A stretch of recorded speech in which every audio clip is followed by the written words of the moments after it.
जय श्री कृष्ण। सो आज हम स्टार्ट करेंगे हमारे पौराणिक कथाएं सीरीज के पार्ट 3 को।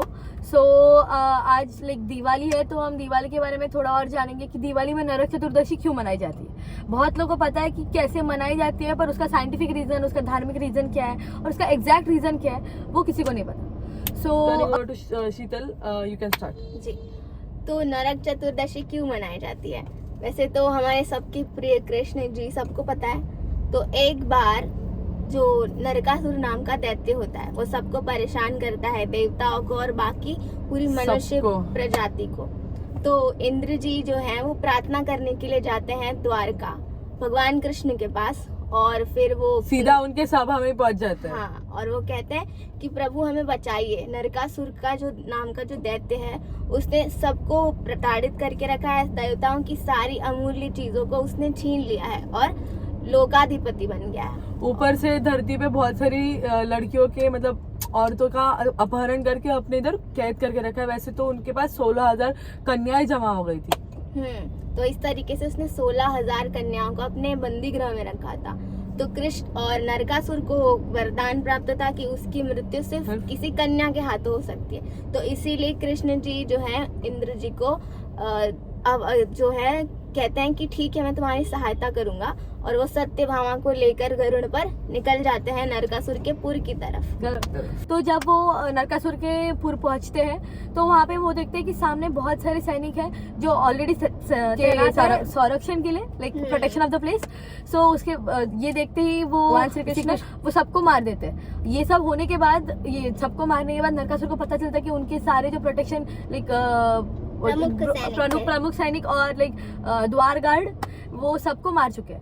तो वो काफी ज्यादा डर जाता है एंड काफी गुस्सा भी हो जाता है कि कैसे मार सकते हैं, मेरे इतने ज्यादा ट्रेन किए लोगों को कैसे मार सकता है कोई। तो वो अपने सेनापति को लेके निकल पड़ते हैं वॉर के लिए। जब श्री कृष्ण आगे बढ़ते हैं तब उन्हें पता था कि नरकासुर को तो वरदान दिया गया कि वो एक स्त्री के हाथों ही मर सकता है। इसलिए वो अपने प्रिय पत्नी सत्यभामा को आगे कर देते हैं और बोलते हैं आप हमारी सारथी बनो और आप आगे बढ़ो। सो वो दोनों एक साथ अंदर जाते हैं। उनका काफी इंटेंस वॉर होता है, इंटेंस वॉर होता है। हिंदी में क्या बोलते हैं उसको? काफी घमासान युद्ध होता है। एंड वो अपने उनके सेनापति नरकासुर के हर सोल्जर को मार देते हैं। Everybody was killed. पर आखिर में जब नरकासुर बचता है तो उसको तो वरदान था कि वो सिर्फ औरत के हाथों मर सकता है। इसलिए फिर वो अपने फेवरेट पत्नी, प्रिय पत्नी सत्यभामा की मदद से सारथी बनाते हैं और उसके मदद से नरकासुर का वध कर देते हैं। पर ये सब करते वक्त ना एक्चुअली वो काफी ज्यादा खून हो जाता है हर जगह पे, और भगवान कृष्ण के पूरे बॉडी पे खून लग जाता है नरकासुर का, जो काफी स्मेली भी था बिकॉज वो असुर था। तो काफी स्मेली होने की वजह से वो ऐसे घर जाते पर वो खुद को ठीक से साफ नहीं करवा देते। इसके लिए उन्हें दूध से और उठने से वो नहलाते ताकि अपने उनको जो खून का वो था सारा लेयर निकल जाए। हाँ, एंड स्मेल भी निकल जाए। उठने को हिंदी में क्या बोलते हैं? उपटन से सारा स्मेल निकल जाए। इसलिए वो ऐसा स्नान कराया जाता है, उनको स्नान कराया जाता है। इसलिए हमारे दिवाली के फर्स्ट डे पे नरक चतुर्दशी मनाते हैं, क्योंकि जब वो मरा था वो कुछ चतुर्दशी थी।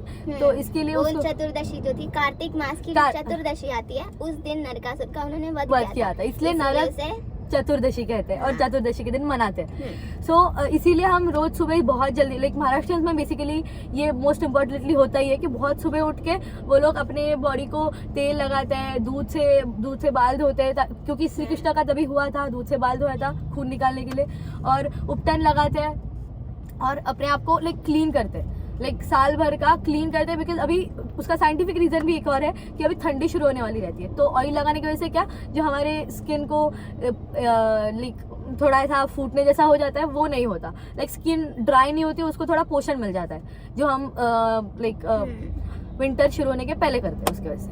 एंड उसका उपटन लगाने का और एक रीजन है कि जब हम लोग इतने पॉल्यूटेड एरिया में रहते हैं जहाँ पे वॉर होता है, ये होता है, वो होता है, उसके उपटन की वजह से हमारे शरीर को अच्छा पोषण मिलता है और पोर्स को वो क्लीन कर देता है। बाद में जो 16,000 कन्याएं थी उनका क्या हुआ? तो फिर जो कृष्ण जी जो है उन 16,000 कन्याएं अपने अपने घर जाती हैं, लेकिन कोई उनको स्वीकार करने के लिए तैयार नहीं होता, कोई एक्सेप्ट नहीं करता उनको। तो इसलिए वो कृष्ण जी के पास जाती हैं और ये सब कहती हैं तो कृष्ण जी बोलते हैं कि कोई बात नहीं, मैं तुम्हें एक्सेप्ट Accept करूंगा, करूंगा। और फिर उन 16,000 कन्याओं को वो अपनी पत्नी के रूप में स्वीकार ही करते हैं। इसीलिए कृष्ण की 16,108 पत्नियां थी।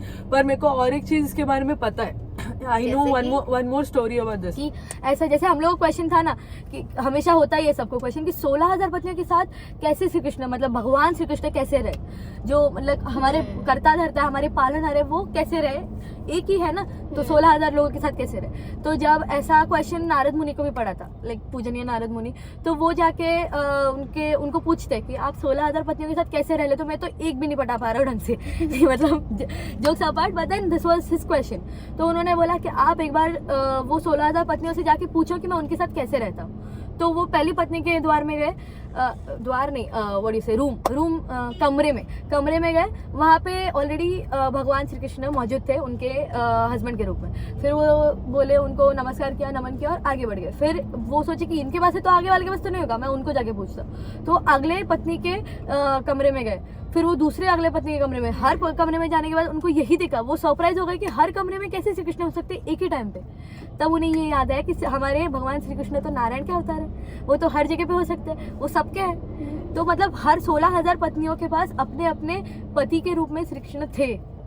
वो ऐसा नहीं था कि वो बटे थे, वो सबके पास अपने अपने कैसे हुए थे अपना रूप। अपना अंश और रूप सबके पास रखा था। हाँ, मतलब जैसा बोलते हैं ना कि भगवान सबके पास होता है, वैसे ही वो सबके हर 16,108 पत्नियों के पास थे। तो इट्स नॉट लाइक कि वन पर्सन एंड 16,000 पत्नियां, it's one God with 16,000 different their अंश विथ 16,000 डिफरेंट पत्नियां।